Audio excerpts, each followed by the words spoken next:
দুদিন বৃষ্টি হবার পর আজকের ওয়েদারটা খুবই মিষ্টি ওয়েদার ছিল। তো এই মিষ্টি ওয়েদারে আমরা সবাই মিলে বেরিয়ে পড়লাম ফ্যামিলি নিয়ে এই জায়গাটায়।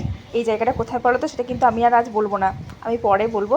তোমরা বলো তো গেস করে যে এই জায়গাটা কোন জায়গা। তো আমার তো খুব ভালো লাগছিলো, গিয়ে বেশ মেঘগুলো ভাসছিল। আর বাড়িতে 2-3 দিন ছিলাম তো তো আর হুট করে এত সুন্দর জায়গায় চলে গেলাম, তার জন্য মনটা আরও অনেক বেশি ভালো হয়ে গেছিলো। তোমরা দেখতে থাকো, দেখো আরও ভালো লাগবে। তো সকাল সকাল হানসিকাকে আমি রেডি করে নিয়েছি, আর হানসিকা ব্যাগ নিয়ে নিয়েছে কাঁধে, যদিও ব্যাগটা আমার কিন্তু ওরই এখন। তো ওকে একটা কুরকুরে দিয়ে দিলাম, সকালবেলা কিছু খাইনি। তারপর আমরা কারে করে এখন যাচ্ছি। তো যাওয়ার সময় দেখো মেঘটা কতটা মেঘ করে আছে, মানে মেঘ করে আছে কিন্তু ওই বৃষ্টি হয়নি, এই ওয়েদারটাই ভালো।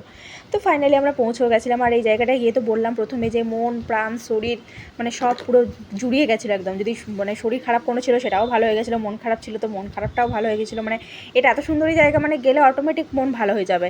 আর মাঝে মধ্যে কোথাও তো ঘুরতে যাওয়া দরকার সবারই। তোমাদের কেমন লাগলো জায়গাটা তোমরা কিন্তু জানিও।